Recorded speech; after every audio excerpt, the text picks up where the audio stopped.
always and ever, now and forever, little things mean a lot. This video contains general narrative spoilers for the movie Cruella. However, no specific plot points or twists will be mentioned.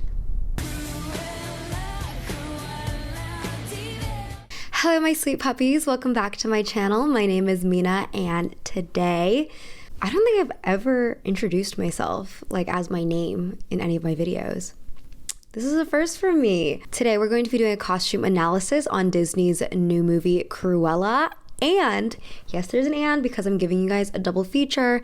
We're also going to be talking about the live action 101 Dalmatians with Glenn Close as well. We will unfortunately not be talking about 102 Dalmatians just because I haven't seen 102 Dalmatians. I think that's the only movie I haven't seen in the 101 DCU, aka the 101 Dalmatians cinematic universe.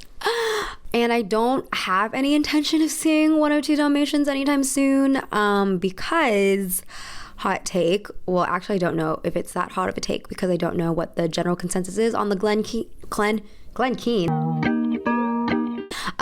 Close version is, and I'm a little nervous to break the news because I feel like I'm gonna break some hearts when I say this, but I actually didn't like it that much. I watched it for the first time recently in preparation for this video, and I think it just doesn't have the nostalgic appeal that it has for a lot of people. I felt it was kind of boring, honestly, but that's just my opinion.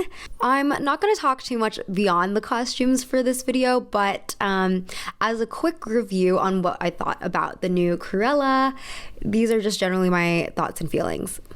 I thought it was fun. I liked the beat. So, yeah. I had a really good time watching it. I thought Emma Stone and Emma Thompson are fabulous actors just in general, so it was a delight to see them act together. I thought the 70s songs are great. There were, I think, too many needle drops, to be honest, for my taste, but I liked every song that they played in the movie, so I couldn't be too angry about that. And generally, I thought the movie was more entertaining than any other movie in the 101 DCU. But with that said, I still felt a certain way about the costuming, and I thought it was pretty superficial and actually diminished Cruella's appeal as a villain character. And this is just going to be a really weird review for me, I guess, because I really loved this movie, but I just couldn't get behind the costumes. And I felt the reverse with the Glenn Close movie. Yeah, we'll see how this goes. Disney's 1961 101 Dalmatians was initially based on the 1956 novel The 101 Dalmatians by Dodie Smith, which briefly covers some of Cruella's backstory, such as her family home Hell Hall being once owned by her grandfather, who was allegedly a serial killer, and one of her other ancestors was also allegedly a demon. So evil runs in the family in this very hyperbolic Dickensian type of way. I tried to be smart, added some new vocabulary, and I can't pronounce it, so that kind of defeated the purpose of saying that.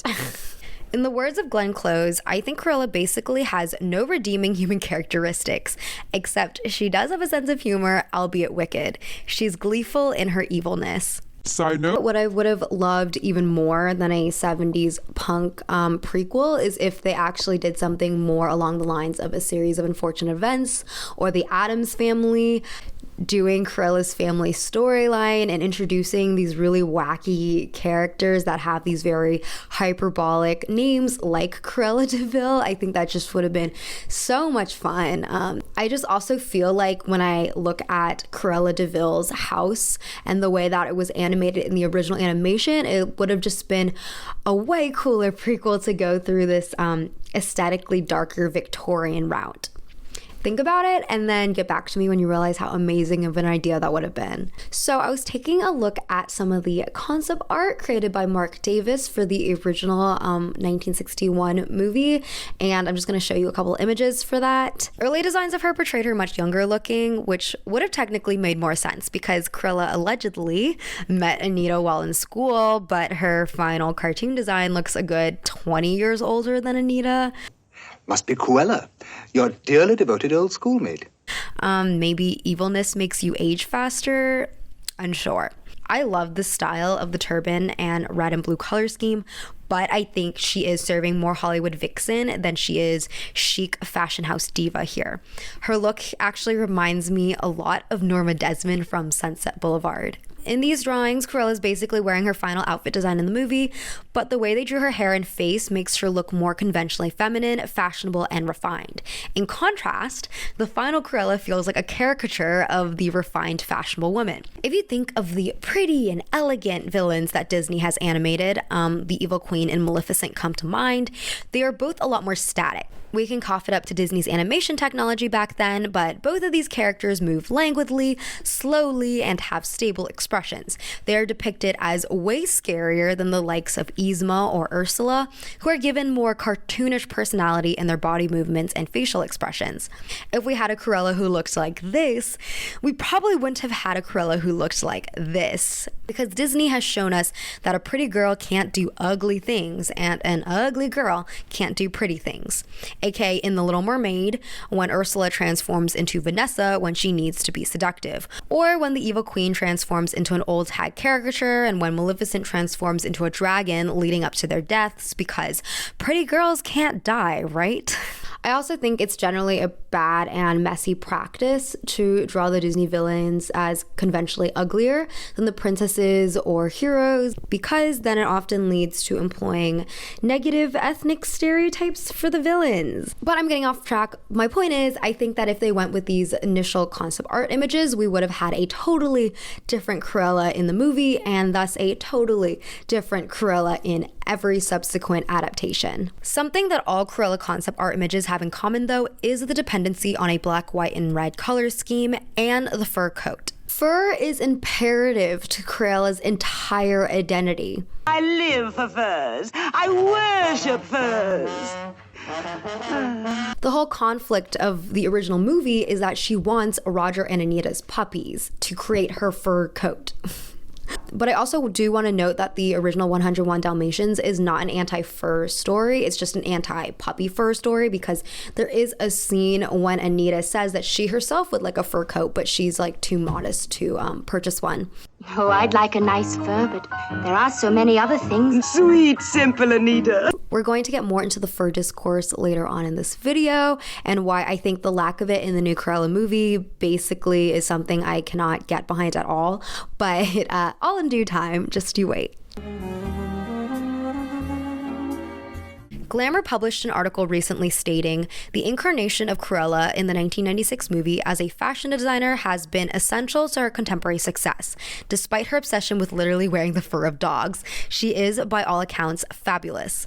Let's be honest, Cruella's revamp in the 90s to haute couture fashion designer was essential for the culture.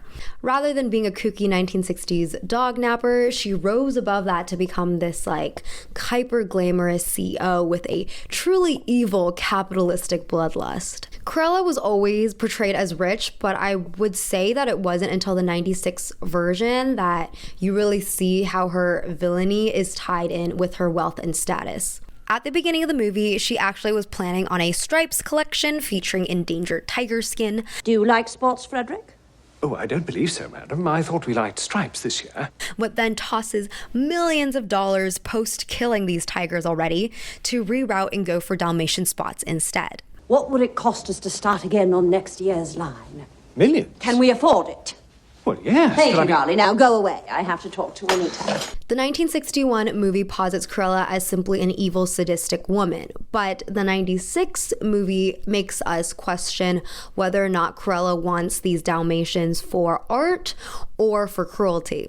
It adds another level of complexity to the character, grounding her in the cruel realities of the fashion industry, without portraying her as sympathetic in the slightest. I actually loved Cruella's outfits in this version way more than her outfits in Cruella the movie.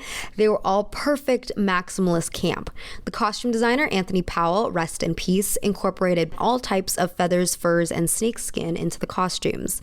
And coincidence or not, the movie actually captures the state of the fur industry in the late 90s pretty well. For context, there was an anti-fur campaign that started in the late 70s, really took off in the 80s, and then kind of fizzled out by the mid-90s.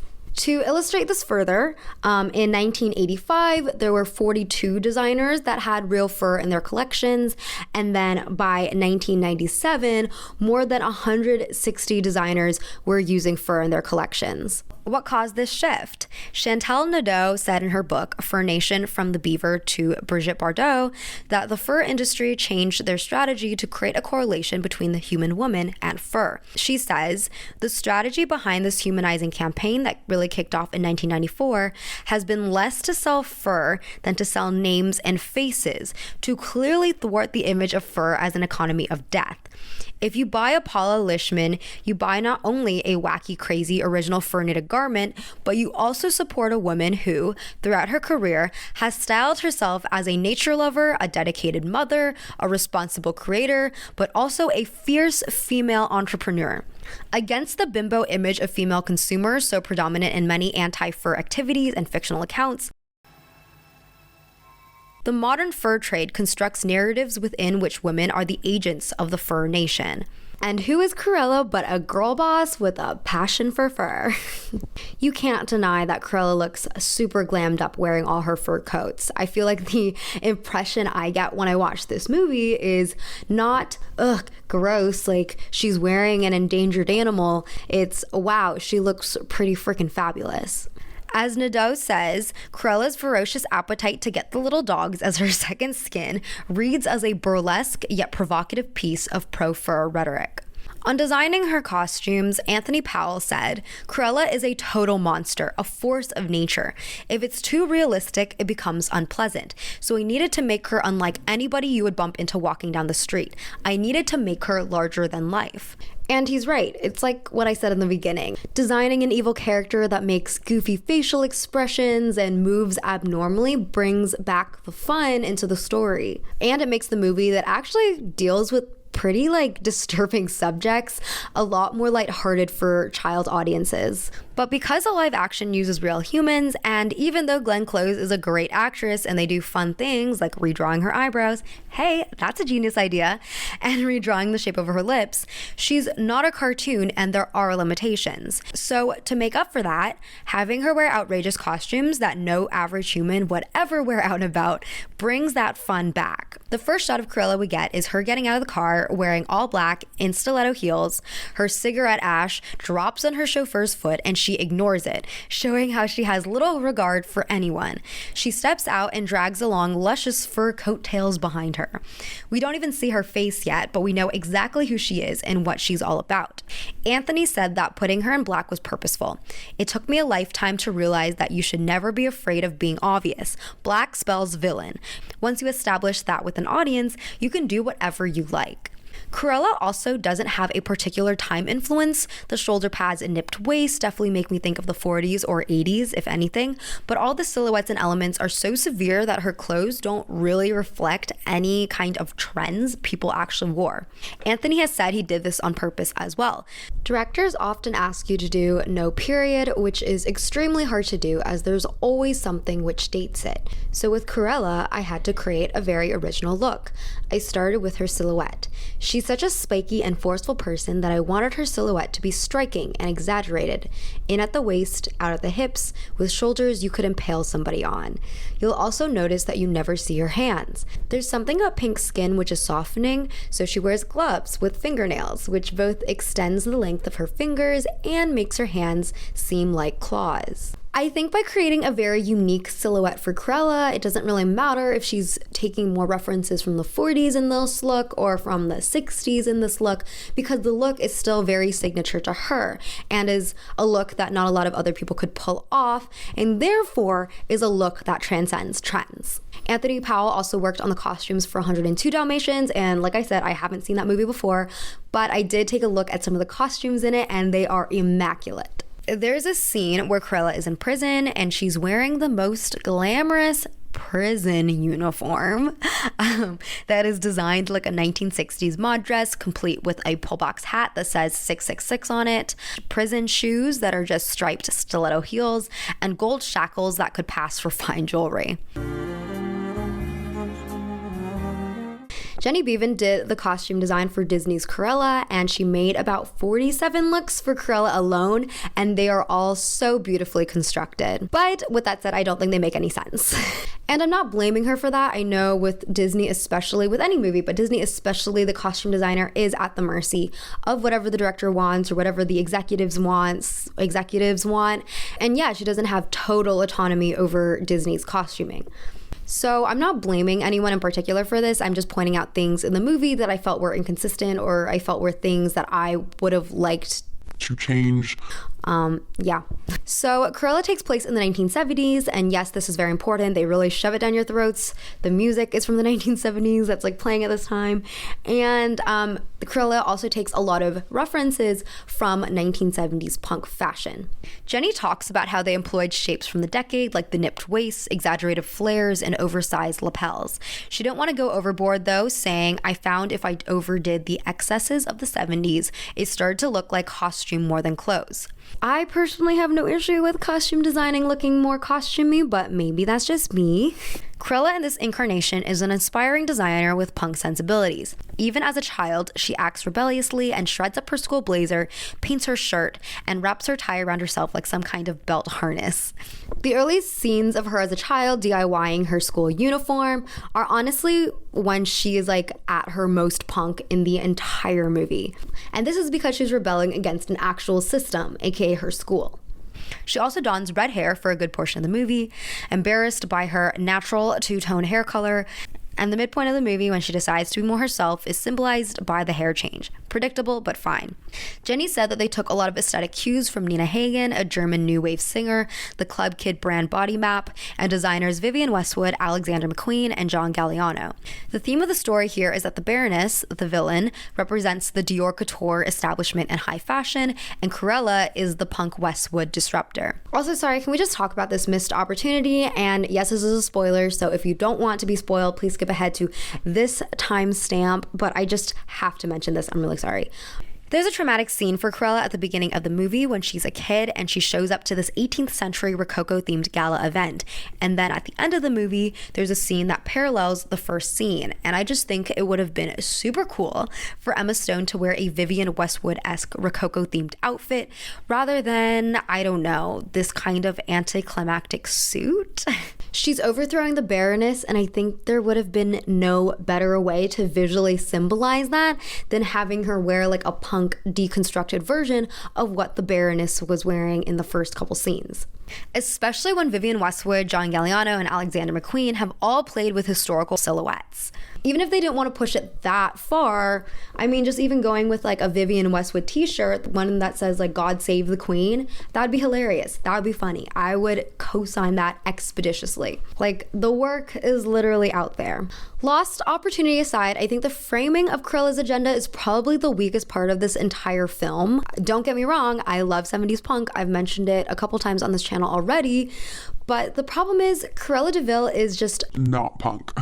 Angelica Jade Bastian writes for Vulture, if you look closely, Cruella is indicative of the very culture it pretends to critique. Its central character is a white woman whose concerns in politics begin and end with herself. She's a girl boss pretending to fight against the powers that be. She doesn't want to overthrow the establishment so much as become it. Hannah Strong writes for Little White Lies, there's something a little grim about co-opting the imagery of a movement that developed out of dissatisfaction with politics, capitalism, and restrictions on personal freedoms in order to sell the story of a woman whose entire personality is that she wants to turn dogs into coats. Though it's hardly surprising. The point is, Cruella in this film is not anti the establishment. She's anti the Baroness. She's anti a singular person. And she wants to overthrow her to become the new Baroness, essentially. There's nothing wrong about the system to her, there's just something wrong with the person who heads it. There's even scenes of her working at the bottom of the barrel of the fashion industry. Why are you speaking? I think you've nicked me. And getting outrageous takeout orders for her boss in La Devil Wears Prada-esque style, and yet no commentary on that regard. There's this sequence in the film where Emma Stone is wearing back-to-back amazing couture costumes as publicity stunts, like this military jacket getup and this garbage truck dress. But again, it feels so hollow because she's not trying to make any kind of statement for herself or what she believes in. She's just trying to show up this other designer. This Cruella lacks the individuality that Glenn Close's Cruella has. Glenn's Cruella is all about herself, all about her ego, is all about her Dalmatian collection that she's willing to prioritize over the lives of actual puppies and the owners that actually own these puppies. But this Cruella is so focused on the Baroness and her family trauma that she doesn't really have anything else going for her. Cruella doesn't seem to have any design influences in the entire film. At least in the other Dalmatian movies, Cruella's design aesthetic derives from her love of animal skin. But for this movie, I feel like all the materials she uses, all the silhouettes that she likes, they kind of just pop out of thin air. How is Disney going to make a movie about an artist and not show where that artist gets their motivations from? It just seems like Disney decided on Cruella's aesthetic because they thought it looked cool and they just didn't feel like a need to dig for a reason to explain it. Sure, it's fine that Cruella has always been socially outcasted or kind of mad. They kept saying that. I'm not really sure what that's supposed to mean. Brilliant. Born bad. And a little bit mad. But that doesn't make her punk.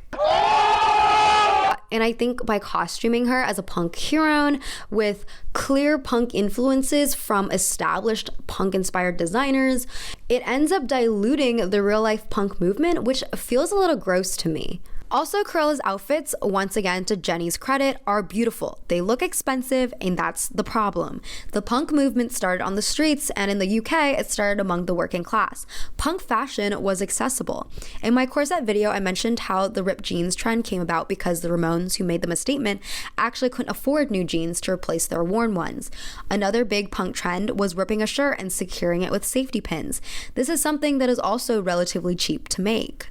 In contrast to the DIY aspect of punk fashion, Cruella's designs are very over the top and they're made of what seems like very expensive materials. Sure, we can take a look at some real-life couture punk-inspired designers, but Vivienne Westwood, for instance, didn't make any money, or didn't profit, I should say, from her work until the 90s. And that was long after she had already given up on punk. Fashion journalist Booth Moore interviewed Vivienne Westwood in 2000, and she wrote in the article that Vivienne realized by the late 1970s that she wasn't a revolutionary. She was a victim. She gave up on punk, which, like the 1960s hippie look, had been co-opted and copied by big business. There's never an underground feeling to Cruella's designs. Her designs are like the high fashion co-option of punk, which I wouldn't actually have an issue with if Disney didn't market her as this like anti-establishment anarchist punk character.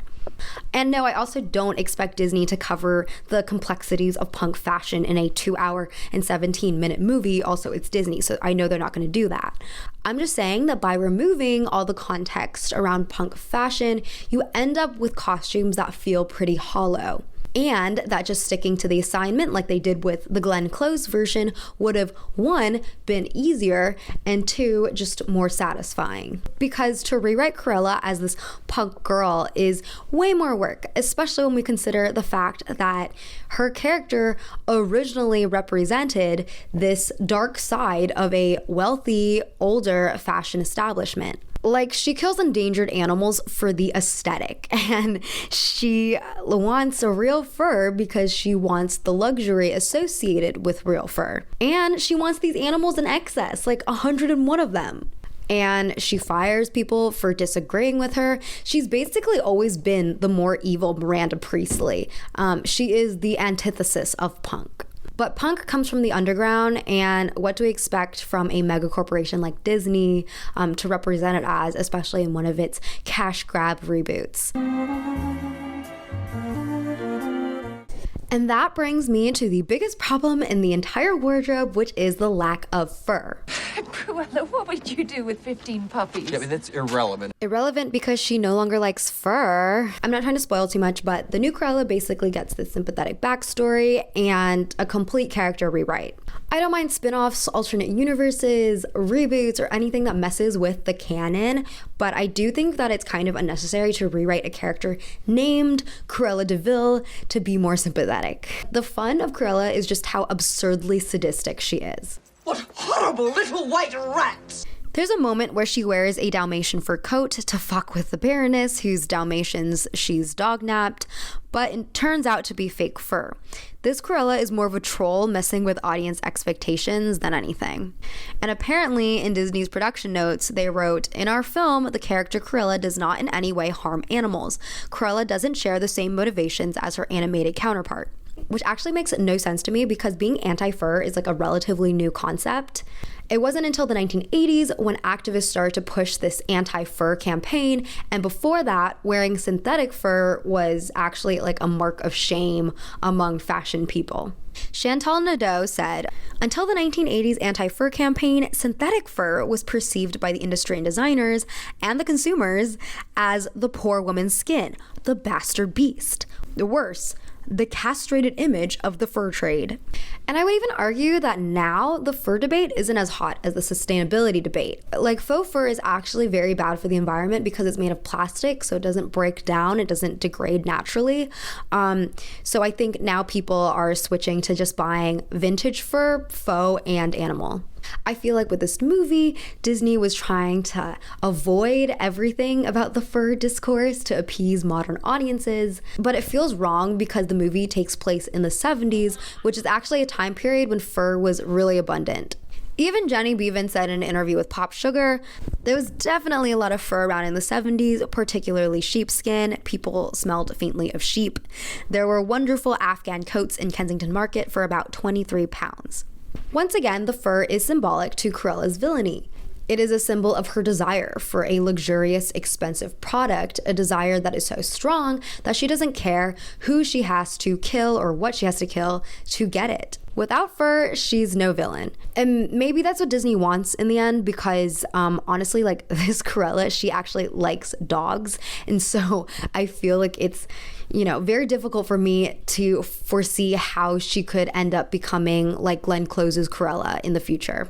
And there's some throwaway, questionable lines about mental illness, like, oh, how Cruella has always been like a psycho or whatever. But I guess you were always scared, weren't you, that I'd be a psycho? For the most part, she's just kind of like a nice, somewhat manic girl. Oh, she's sweet but a psycho. I expected the movie to lead up to her becoming like more sucked into the evil sides of the fashion industry because God knows there's so many of them, and to evolve to become like the Baroness herself. But despite her name, Cruella de Vil does, for the most part, stay on everyone's good side of their moral compass. And no, I don't expect her to actually kill puppies in this movie. I just think that the movie could exist better as a spin-off or an alternate universe Cruella because you can take the puppy killer out of the girl, but you cannot take the girl out of the puppy killer. And that sounded better in my head. Thank you all so much for joining me today. That's all I have. Let me know in the comments what you think of the new Cruella movie, whether you liked it more or less than the Glenn Close version, and I'll see you all next time. Thanks. Have a great day. Bye.